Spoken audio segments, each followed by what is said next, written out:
Okay, so let's get caught up to speed. All right, so Nehemiah, we're in chapter 5 there, and I'll just keep saying it because I know for some of you, you have no idea where Nehemiah is. And ever since I said it, you're just like, where is that? Okay, so I'm going to give you some time to catch up. Nehemiah is a cupbearer to the king of Persia. Persia is the dominating force at the time. Around 586 BC, the Babylonians came and crushed Israel, destroyed Jerusalem, and took a bunch of the people. A bunch of people were exiled out. Daniel was one of them. And about 150 years later, and throughout the last 150 years, some of the exiles have been allowed to return. But we also see that there's a lot that are still scattered throughout the known world. And some are in Persia. And one of the individuals who has grown up in Persia, but he's a Jew, is this guy named Nehemiah. And he's been given this role, we don't know how, but he's earned it through trust and just he's worked his way up to being the cupbearer to the king, the most trusted position that was available. And as he is serving the king, a report comes from Jerusalem, from a fellow Jew, and he shares with Nehemiah the condition of the walls of Jerusalem, how they're completely destroyed, the gates are burned, and it absolutely destroys Nehemiah. It just breaks his heart. These are his people, and Jerusalem was to be the picture, the image of the glory of God. These were God's chosen people set aside to display his glory, and the thought that the walls, the very thing that represented strength and represented safety and honestly, to a lot of people, it represented the perspective of who God even was. And he just couldn't fathom that was the image of God. And so he weeps, he mourns, he prays, he goes into this time of fasting for 4 months and just seeking God, like, God, what do you want me to do? This cause, it's so much bigger than me. And throughout that time, God establishes this vision, this burden that Nehemiah is chosen to go and to lead this incredible task, this incredible vision of rebuilding the walls of Jerusalem. Now, I want to just pause here for a second because as we've gone through this, and it's been awesome to hear, I've been like flooded with stories and just different events that have happened in a lot of your lives where you were like, man, I had my Nehemiah moment, or I'm in the midst of it, or God's given me this vision, this purpose, this burden, or for a specific cause. And that's awesome and great. But then there's others of you who are like, I have no vision. I have no burden. Like, I'm here, I'm receiving, but I don't know what to do with it.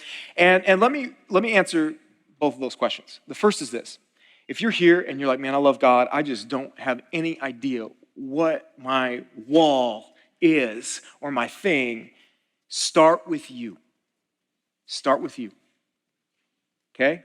It's very clear in Scripture, every single person was designed and created for a specific plan and purpose. And so God has a plan and purpose for you. And sometimes, and it has to start somewhere, right? It always starts with you. And so first and foremost, what is just God asking me to do in relation to him and my relationship with him? And then you allow him to build the vision. The other thing is this. The other tendency is to take anything that I desire to do or desire to have and then go, oh, that's my Nehemiah moment, right? Just nod, okay? Now, how does this play out? Oh, that job sounds really good. That's it. You're driving in the neighborhood with your family and you drive by that house and you can see everything happening in your life that you've always desired. And you look at that house and you lean over and say, that's our Nehemiah, right? Or for some of you, maybe you are on the hunt for a spouse and there they are, and you go, that's my wall. No, you're gonna get a wall, but that, like, and we laugh, ha. Some of you are like, ha, right? Because that's what we do, don't we? we we take biblical truth, and we all do this. I do this, right? And we go, man, I really want this to happen. Okay, God, get in the car. Let's do it, right? Versus God pulling up. That car's better than mine. He knows where he's going. I know my car doesn't. I'm going to get in there, and I'm going to let him dictate the vision, the plan, the purpose, right? I'm going to let him establish the burden. I was thinking about this yesterday. I was like, man, the thought that I'm in Eugene, that my family's in Eugene, that was never on our radar, like ever. Like it was never like, okay, if we could just, everything works out, we'll arrive in Eugene, okay? That's where we need to be. Never. In fact, I had just driven down the 5. I didn't know anything about Eugene, okay? And here we are, right? Clearly, we're here. But that was an unexpected burden. You're not a burden. Unexpected, yeah, you are. It was an unexpected vision that God had for us, right? So it was unexpected. Some of you have had things and it was not, you weren't planning on that. You weren't anticipating that. And then God just shows up and you're like, okay. And then you pray. And then God does what only God can do, okay? So that's what we're talking about. I want to be really, really clear on that. So let's start reading here in Nehemiah chapter 5. They've started the work. He's gone. God has blessed this vision. God has given him favor. He's given him finances, all the materials. They're starting to rebuild the walls. Last week, we looked at the external opposition from the surrounding people groups, not wanting them to complete this mission. So we talked about that. And then we pick up in Nehemiah chapter 5, and we'll look at verses 1 through 5, and it says this. Now there arose a great outcry of the people and of their wives against their Jewish brothers. For there were those who said, with our sons and our daughters, we are many. So let us get grain that we may eat and keep alive. There were also those who said, we are mortgaging our fields, our vineyards, and our houses to get grain because of the famine. And there were those who said, we have borrowed money for the king's tax on our fields and our vineyards. Now our flesh is as the flesh of our brothers, our children are as their children. Yet we are forcing our sons and our daughters to be slaves, and some of our daughters have already been enslaved. But it is not in our power to help it, for other men have our fields and our vineyards. Okay, so last week we looked at how there was opposition coming from the outside. Now, what we all need to know is this. When the enemy is opposing us from the outside, and it's not working, he doesn't give up. What he does is he just changes up tactics, doesn't he? And he starts the opposition from within. And when he starts to oppose us from within, and in particular, any group of people who are committed to a vision, he loves to start with this weapon called selfishness. And from his perspective, if he can get us thinking only about ourselves and what we want, then he wins before we even realize he's at work. Okay, like one of the things that's interesting about selfishness is it's like you don't see it coming, do you? Right? I know for myself, I'm not like, ooh, the selfishness is really rising up with it. Like, that's never happened. Now, I know when I'm getting angry. I know when I'm getting frustrated. But selfishness doesn't like shoot off these flares for me, right? It's usually something to where I realize it after the fact, and then I'm apologizing for it. Okay, but he loves to use this. And what does selfishness mean? Selfishness means putting myself at the center. Putting myself at the center of everything and insisting on getting what I want when I want it. And at its extremes is when it starts to be used as an avenue to exploit others to help me either gain an advantage over them or get what I want from them. And it also, in that place, expects everybody else to want my way too. And so you just need to know, like it's, you know, a lot of times we're always like ready, right? We think the opposition is going to come from the outside. It always catches us off guard when it comes from the inside, when it's from within. And why it's so hard to define and identify until it's too late is oftentimes he uses selfishness. And we don't see it, right? And so what happens here, what we're looking at today is in the midst of a great work, right? They are going after this wall. They're rebuilding the walls of Jerusalem, these gates and all of that. But in the midst of that great work, all of a sudden there's just this great cry, right?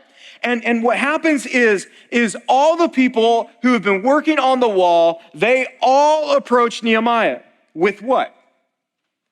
They're not crying out about the opposition from outside the walls, are they?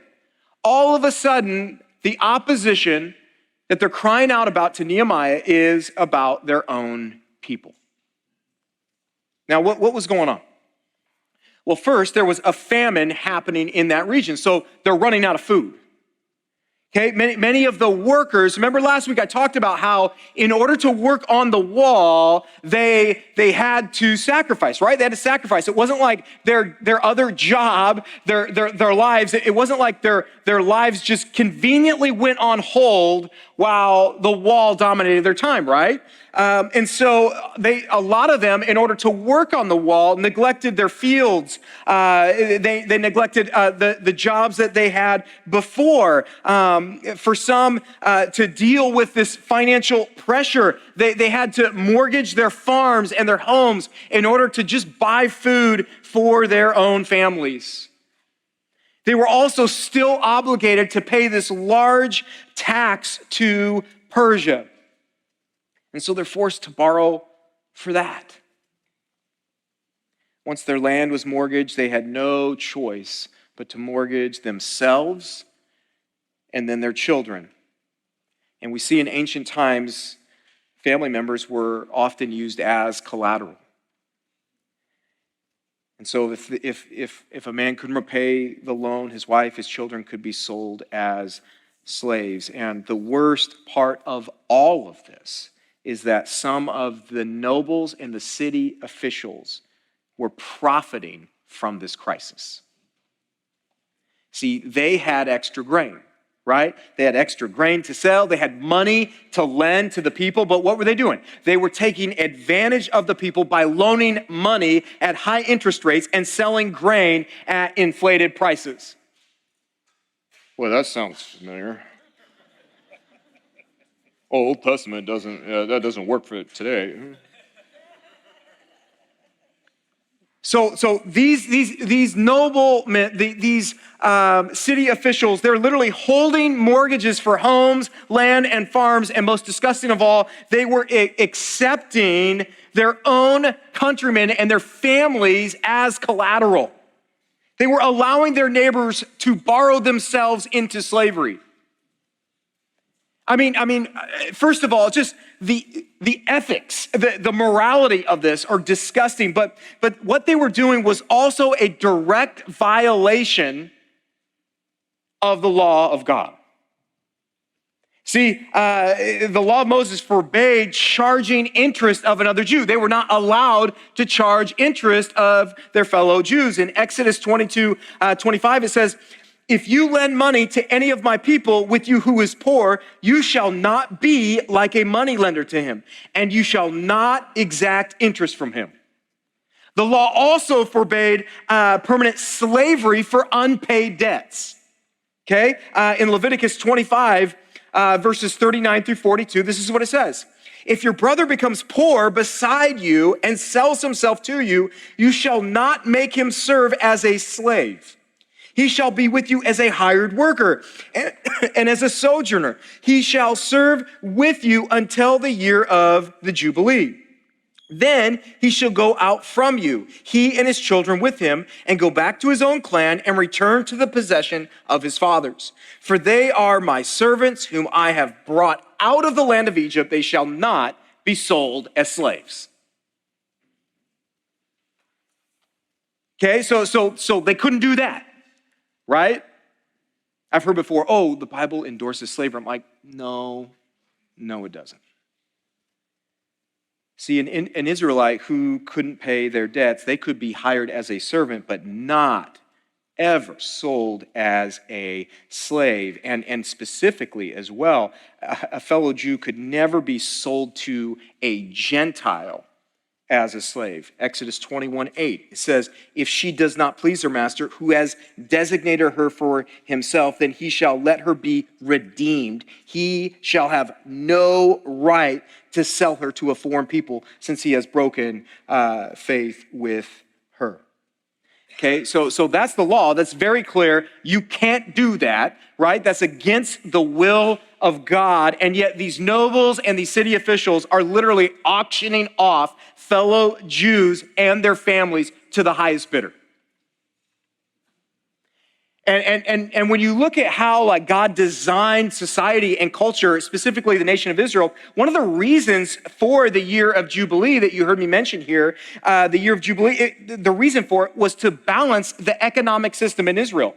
Okay, because on the 50th year, the year of Jubilee, all debt had to be forgiven and all land restored to its original owners and all servants set free. You're like, man, they need to start that back up, right? And so these nobles, they were selfishly exploiting the poor to make themselves even richer. And so the people, they're starting to put this together. They're starting to figure out, man, you have extra food, you have extra money. I'm getting ripped off by you. This is against the law. And so this is happening. They're watching their friends, their family, they're watching them being sold into slavery as they're trying to fulfill this incredible vision. And all of a sudden, enough is enough. And here they all are going to Nehemiah going, what are you going to do about this? Forget the wall. Like, forget the wall. And so what Nehemiah has here, he's got a big problem, doesn't he? He's got a major alignment issue going on with his people here. And some of you, you've driven your car and you know exactly what I'm talking about with your alignment, right? When your alignment's off, it's like, man, things are straight, the car's not going straight, right? And what's happening? Your car's actually starting to work against itself. And we see that that's what's going on within Jerusalem, within the people of God. And you guys, what we know is this: visions thrive in an environment of unity and they die in an environment of disunity. No matter what kind of organization you're in or what you're trying to lead, when personal goals and agendas conflict with an agreed upon vision or corporate vision, the vision will suffer. Why? Because when there's conflicting agendas and goals, what it does is it pulls us away from the main goal, and it pulls us all in these different directions into the ways, into the desires and goals that we have, the directions that we want to go in. And, I don't have to preach to the choir here. Many of you, if not all of you, have experienced that. You've experienced either being a part of a team, you've experienced it within your family, where there was an agreed upon vision. This is what we're going to be about. This is what we're focused on. This is our priority. But then all of a sudden, right, some coworkers, a spouse, some kids, all of a sudden start to go, yeah, that's what we agreed to, but no, I want to do something else. So Nehemiah's got this major problem. He knows he can't ignore the problem, but he also knows that he cannot lose sight of the vision. See, God hadn't called Nehemiah to go to Jerusalem to fix the economy. The vision was to rebuild the wall. But what Nehemiah was wise enough to realize was that those two were linked. And he also knew that if God was going to bless this incredible vision, it meant the people had to be obeying God. And he knew that God wasn't going to bless that if what was happening continued. And so this is how he responds. In verse 6 it says, I was very angry when I heard their outcry and these words. I took counsel with myself and I brought charges against the nobles and the officials.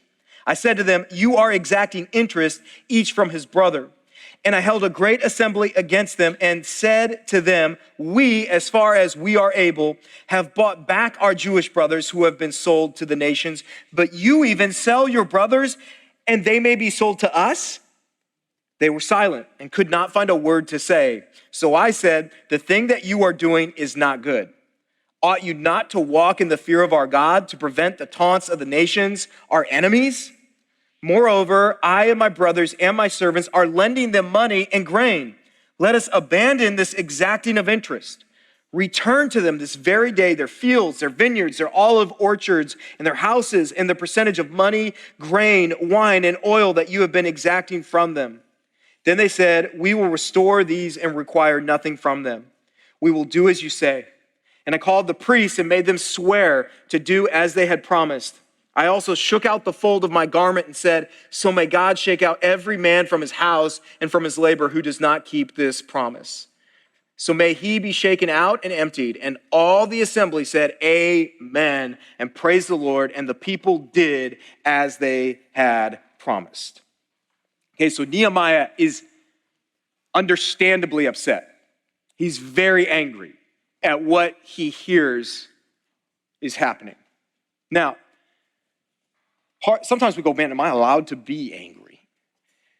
You guys, what you need to understand and know that what Nehemiah, his anger, it wasn't this sinful temper, right? What Nehemiah has here is what we call a righteous anger. Okay, now, what is a righteous anger? I know what a me anger looks like, right? A righteous anger is it's anger because of what that situation or that person is doing to God. A unrighteous anger is I'm mad and upset because of what? What they're doing to me.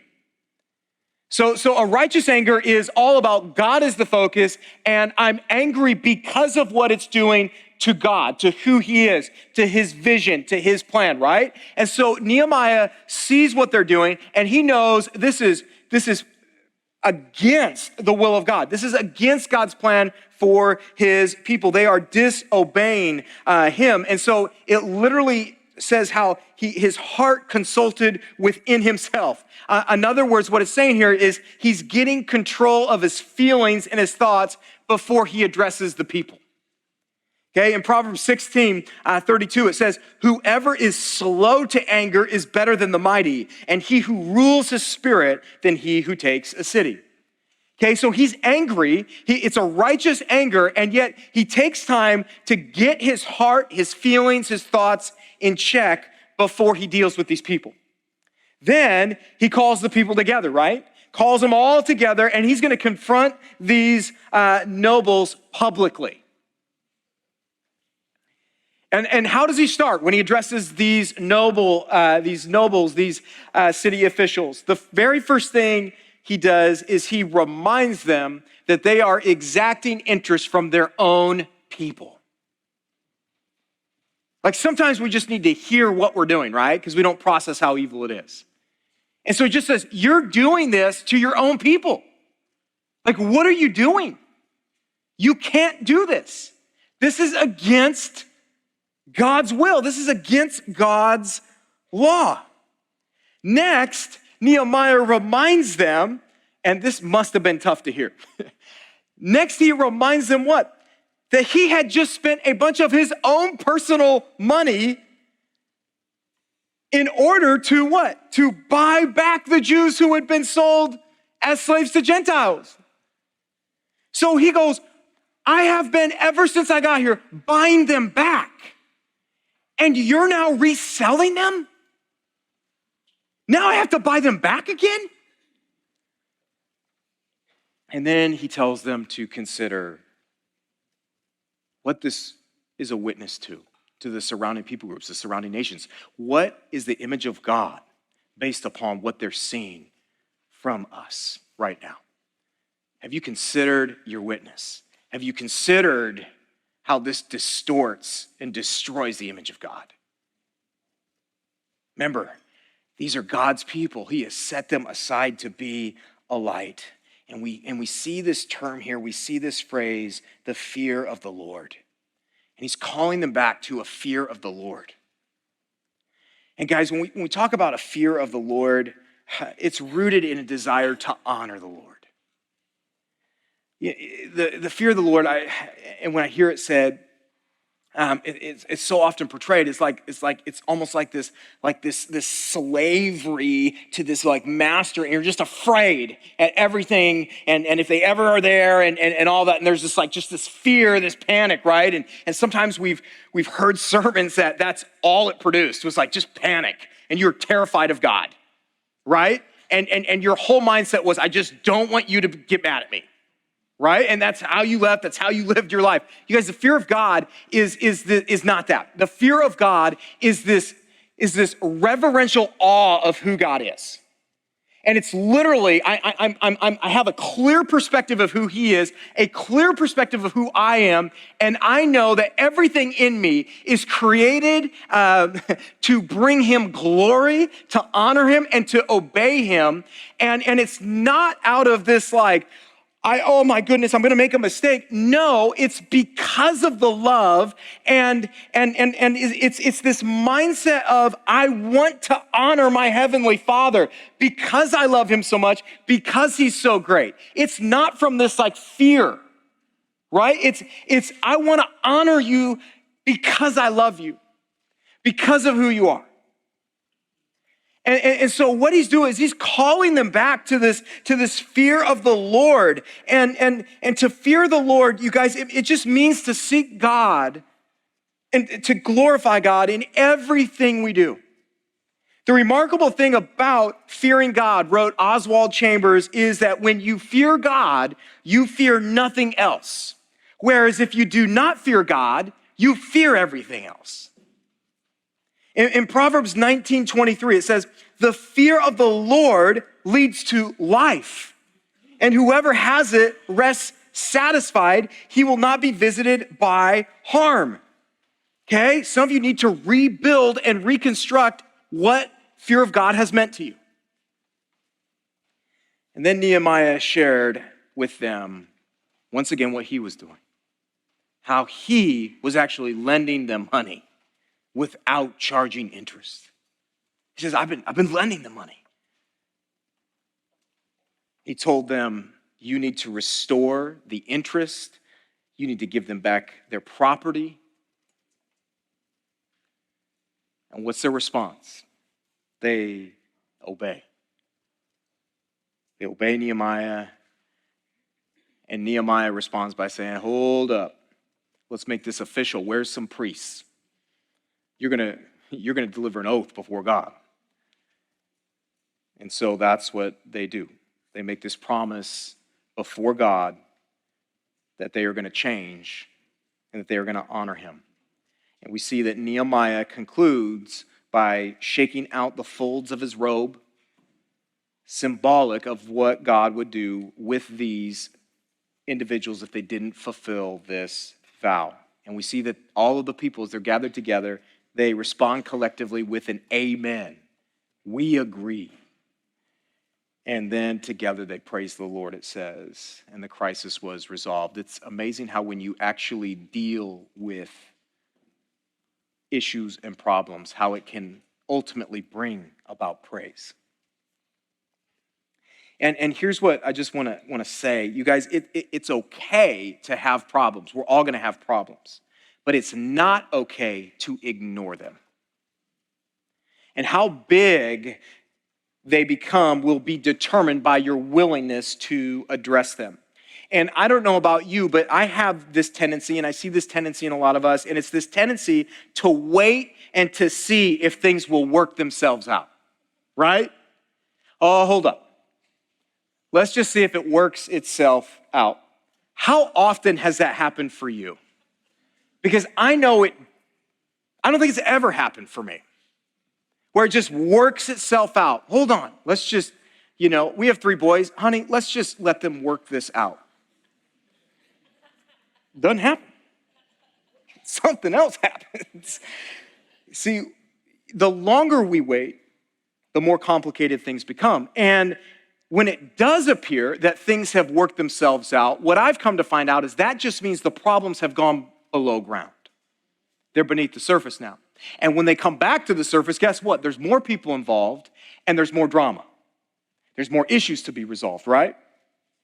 And so if God has birthed this version, this burden on your heart, you need to understand and know that there is too much at stake to allow these alignment issues to go uncorrected. And so what do you need to do? You need to do the thing that you fear, right? You need to pick up the phone, right? You need to make that appointment. You need to talk to that person. You need to go to them in person and talk about it. And you need to bring them back to the original vision. You need to bring them back to the heart, to what God is calling them to, just as Nehemiah did. And then you got to ask this question. What in the world was it that led the city officials to respond this way to Nehemiah? Have you asked yourself that? Like where else in Scripture do we just see them go, you're right. You're right. We're going to make everything right financially and everything else. Here is what we need to understand with this. First is you need to understand that your influence is far more critical to the Let's try it again. First, you need to understand that your influence is far more critical to the success of your vision than your position. When we talk about influence is such a funny thing. It's very hard to define, it's hard to describe, but you know when somebody has it and you know when somebody doesn't have it. And you're more than likely aware of the people that influence you, right? The people, the groups, the podcasts, the influencers, but you may not be sure why you allow them to influence you. You might not be sure why. It's something about their lives, who they are, their agenda. It gives them authority that translates into influence in your life, to where you allow them to influence you. And what I would venture to say is it's the alignment between that person's convictions and their behavior that makes their life persuasive. And the phrase that best captures this is moral authority. Moral authority. You guys, moral authority is the credibility you earn by walking your talk. Okay, it's the relationship that other people see between what you say and what you do, between what you claim to be and who you actually are. It's the alignment between conviction and action, belief and behavior, okay? So that's the moral authority. That's where that influence comes from, and that's how these people you've allowed to influence you. That's probably how they got that seat of influence anyway. But then you've got to also ask on the flip side, how do we respond to people when there's a contradiction between what they claim to be and who they are? They lose influence, don't they? You go, I'm not giving them influence over me anymore. Like you think of things that come out about people or truths or things that were hidden, and you go, man, I'm not letting them influence me. I'm not listening to that voice anymore. I'm not following them anymore. Why? Because there is a contradiction between who they claim to be and who they actually are. And you guys, we see this all across the board, right? Just say yes. We all fall into this. I mean, just for a moment, think about your parents. Now, if you're sitting next to your parents, don't look at them. Okay? But when you think of your parents, okay, my kids are too young, they're not in the gathering, so I'm safe.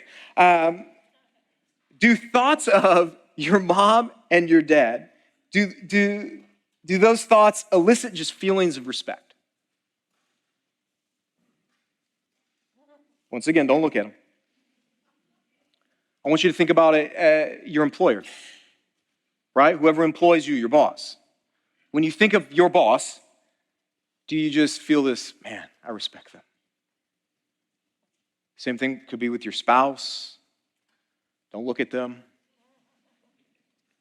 But I would venture to say the thing that you have an issue with any of these people who are very close to you, who you're around a lot, is this disconnect, right?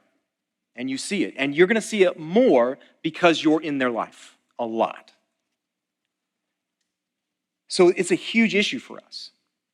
It's a huge issue when we see it and we go, man, there's alignment there. I'm going to follow them. Man, I trust them. But then there's also the flip side of that, right? Like I'm not going to follow them. I'm not going to allow them to influence me. And when you guys look at this story, when you look at Nehemiah confronting literally the most powerful people in his community, we see them apologize in a public setting. I mean, confronting someone publicly, whoa, that, man, good luck. And literally we see them apologize and return all that they've taken. And I just go, why in the world did these powerful nobles, these city officials, full of pride, full of selfishness, why in the world did they do that? They did it because Nehemiah had moral authority. Nehemiah had moral authority. Look at verses 14 through 19. It says, moreover, from the time that I was appointed to be their governor in the land of Judah, from the 20th year to the 32nd year of Artaxerxes the king, 12 years, neither I nor my brothers ate the food allowance of the governor. The former governors who were before me laid heavy burdens on the people and took from them for their daily rations, 40 shekels of silver. Even their servants lorded it over the people. But I did not do so because of the fear of God. I also persevered in the work on this wall, and we acquired no land, and all my servants were gathered there for the work. Moreover, there were at my table 150 men, Jews and officials, besides those who came to us from the nations that were around us. Now, what was prepared at my expense for each day was 1 ox and 6 choice sheep and birds, and every 10 days all kinds of wine in abundance. Yet for all this, I did not demand the food allowance of the governor because the service was too heavy on this people. Remember for my good, oh my God, all that I have done for this people. Okay, why did Nehemiah have this moral authority? Why did they respond this way? You guys, when Nehemiah arrived in Jerusalem, remember he's given this title of governor, and he was one in the long line of governors assigned to that region by the Persian government. And the previous governors had used that position to enrich their lives, to build themselves up at the expense of the people. With their appointment came the right to levy taxes at their discretion. Like, oh, I want this kind of income. I can have it, right? In addition, they had a right to a portion of everything that was harvested. So all the food that the farmers produced, they had a right to whatever portion they wanted. And so his position literally entitled him to be able to exploit the people he led. And every governor before him had done that. And yet, what do we see him do? He goes out of his way not to replicate that and not to be a burden on the people that he led. For an entire 12 years during his first term as governor, this is how he lived. This is how he served. And throughout that whole time, as he's not taking what he could, what by all accounts would be rightfully his, he's also at the same time with his own money purchasing back slaves. This whole time, all 12 years. And once again, he wasn't like sitting up in his ivory tower, right? He and his leaders that he brought with him, they're participating in rebuilding the wall. They're there on the wall with the people, and they're helping defend the wall. And not only do we see that he paid for his own food, did you catch what he also did? He shared what he had with others. I mean, he regularly fed over 150 guests, both residents and visitors. Over 150. I mean, if you were one of the animals in Nehemiah's flock, you knew it was coming, right? I mean, this dude, he's feeding people. He is inviting them. I mean, he's throwing parties that you and I only dream of, right? All throughout these 12 years, just demonstrating his love, his care. He's with the people. I absolutely love this. And then we see his agenda, his motive in verse 9, and it indicates that his service was why? Not to manipulate the people, not to gain influence. It was to please and honor the Lord. He was there to fulfill God's vision for his nation. D.L. Moody said, "A holy life will produce the deepest impression. Lighthouses blow no horns, they only shine. It wasn't Nehemiah's position that gave him the leverage with these nobles and these leaders. It was the continued alignment between his beliefs and his behavior. See, moral authority, this is the result of this commitment before God to do what's right, even if doing what's right appears to potentially jeopardize your influence. Don't miss that. See, this is where a lot of people who are pursuing this vision, this plan, or they're leading others, this is where oftentimes they veer off course. And it's with this. As a leader, you have to be willing to do the right thing, even if it jeopardizes your vision.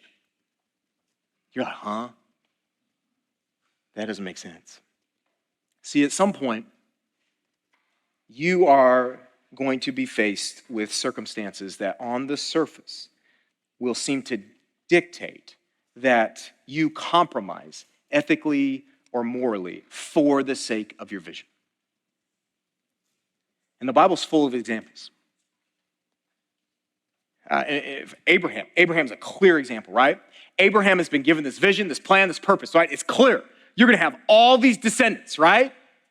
And so what happens? This miracle birth. He's given this child, right? Incredible. There it is. The fulfillment of the vision. It's rolling, baby. And then God says what? Kill it.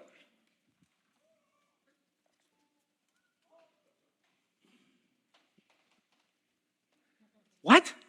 Kill it? Kill him? God, that's not the vision. It's not the vision you gave me. His obedience to God superseded the vision. And what did God do? God intervened.